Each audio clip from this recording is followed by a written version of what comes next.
Hello बच्चों, आज हम पढ़ेंगे आपकी हिंदी पाठ्य पुस्तक बसंत भाग 3 का पार्ट 1, जिसमें दी गई है ध्वनि नामक एक कविता, जिसके लेखक हैं सूर्यकांत त्रिपाठी निराला। चलिए कविता की ओर बढ़ते हैं। कविता का नाम है ध्वनि, जिसका अर्थ होता है आवाज। इसमें कवि जो हैं वो अपनी आवाज को कविता के माध्यम से युवा पीढ़ी तक पहुंचाना चाहते हैं। कवि जो हैं वो कविता के द्वारा हमारी युवा पीढ़ी को, युवा वर्ग को प्रोत्साहित कर रहे हैं। कवि के जीवन का लक्ष्य है कि जब तक वो युवा पीढ़ी को प्रोत्साहित नहीं कर देते, कवि कहते हैं कि जीवन में हमें चाहे कितनी भी कठिनाइयाँ, कितनी भी परेशानियाँ क्यों ना आ जाएं, हमें हार नहीं माननी चाहिए। कठिनाइयों को झेलते हुए आगे बढ़ते रहना चाहिए। कवि के जीवन का लक्ष्य है जब तक वे युवा पीढ़ी को, यूथ को प्रोत्साहित नहीं कर देते, तब तक उनका जीवन समाप्त नहीं होगा। चलिए कविता शुरू करते हैं। अभी न होगा मेरा अंत, अभी अभी ही तो आया है मेरे वन में मृदुल बसंत, अभी न होगा मेरा अंत। शब्द अर्थ जान लेते हैं।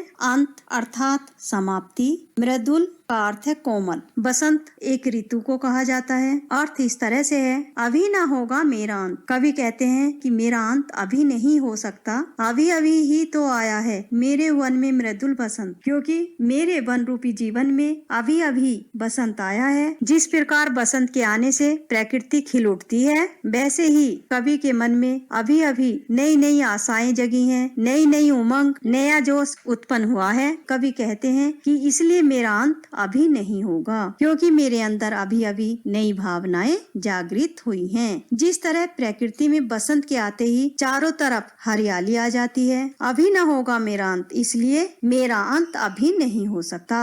कवि के जीवन का लक्ष्य है कि जब तक वो युवा पीढ़ी को, यूथ को प्रोत्साहित नहीं कर देते, तब तक उनका जीवन समाप्त नहीं होगा।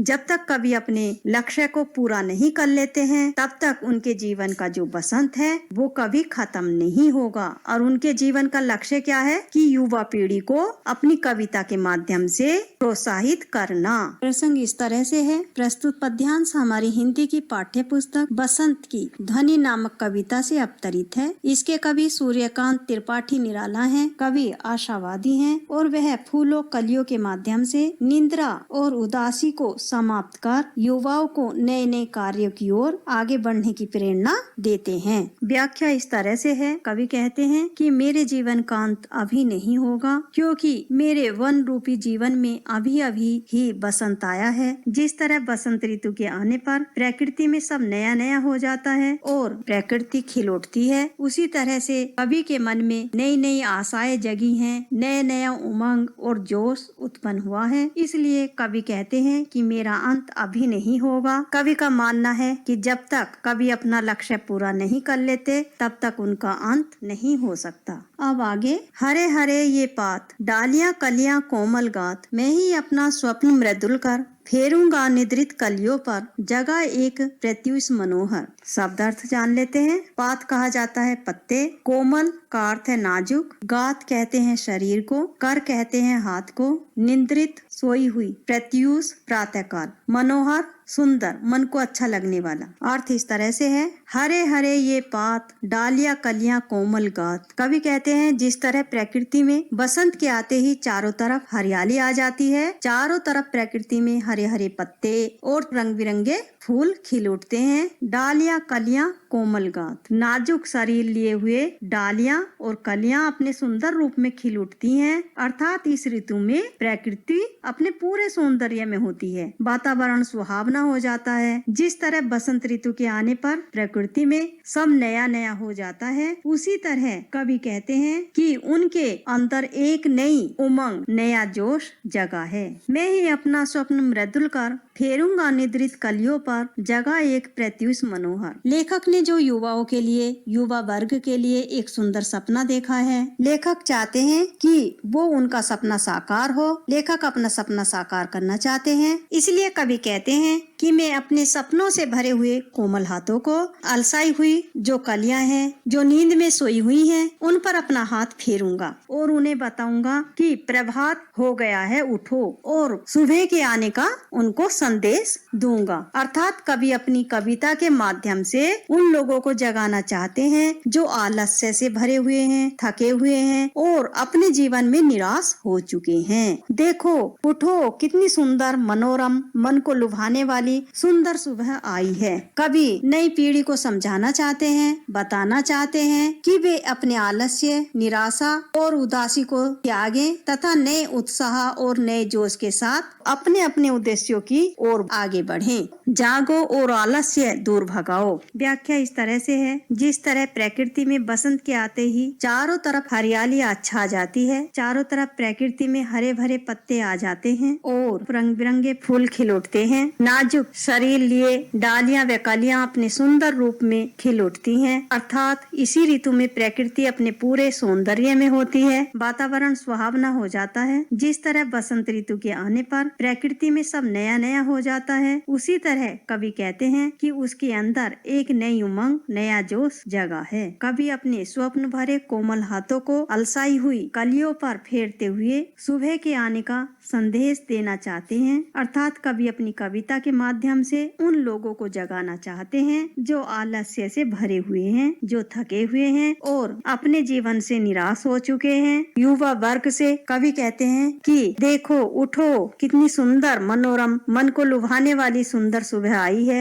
जागो, अपने जीवन का आलस्य और निराशा को दूर भगाओ और अपने लक्ष्य की ओर बढ़ो। चलिए अगला पद पढ़ते हैं। पुष्प पुष्प से तंद्रा लस लालसा खींच लूंगा मैं, अपने नव जीवन का अमृत सहर्ष सींच दूंगा मैं, द्वार दिखा दूंगा फिर उनको, है मेरे वे जहां अनंत, अभी न होगा मेरा अंत। शब्दार्थ जान लेते हैं। पुष्प कहा जाता है फूल को, तंद्रालस नींद में भरे हुए, लालसा होता है इच्छा, अमृत सुधा रस, सहर्ष खुशी खुशी, द्वार रास्ता, अनंत जिसका कोई अंत नहीं है। अर्थ इस तरह से है, पुष्प पुष्प से तंद्रालस लालसा खींच लूंगा मैं, अपने नव जीवन का अमृत सहर्ष सींच दूंगा मैं। कवि कहते हैं कि मैं हर फूल की नींद के बोझ को खींच लूंगा। अर्थात कवि कहते हैं कि जो युवा वर्ग है, जो आलस्य, उदासी, निराशा के बोझ से दबा हुआ है, मैं उनके उस बोझ को हटा दूंगा, उनमें नई उमंग, नया जोश भर दूंगा,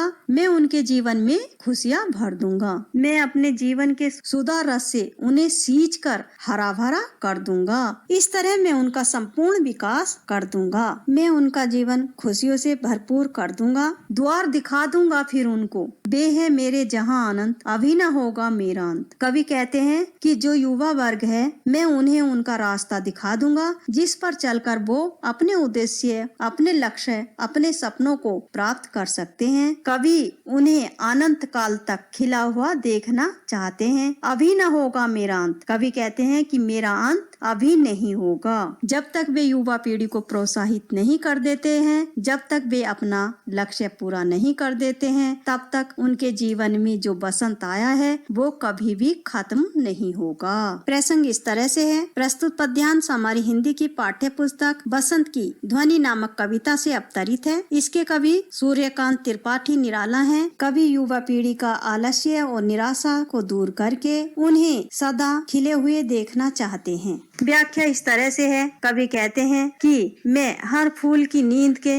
बोझ को खींच लूंगा। अर्थात कवि कहते हैं कि जो युवा वर्ग है, जो आलस्य, उदासी, निराशा के बोझ से दबा हुआ है, मैं उसके उस बोझ को हटा दूंगा और मैं उनमें नई उमंग, नया जोश भर दूंगा, मैं उनके जीवन में खुशियां भर दूंगा, मैं अपने जीवन के सुधा रस से उन्हें सींच कर हरा भरा कर दूंगा। इस तरह मैं उनका सुंदर विकास कर दूंगा। जो युवा वर्ग हैं, मैं उन्हें रास्ता दिखा दूंगा, जिस पर चलकर वो अपने उद्देश्यों और अपने सपनों को प्राप्त कर सकते हैं। कवि उन्हें अनंत तक खिला हुआ देखना चाहता है। कवि आशावादी है, इसलिए कवि कहते हैं कि मेरा अंत अभी नहीं होगा। जब तक कवि अपने लक्ष्य को पूरा नहीं कर लेते तथा युवा पीढ़ी को प्रोत्साहित नहीं कर देते, तब तक उनका अंत नहीं होगा। All the very best. Thank you. Bye.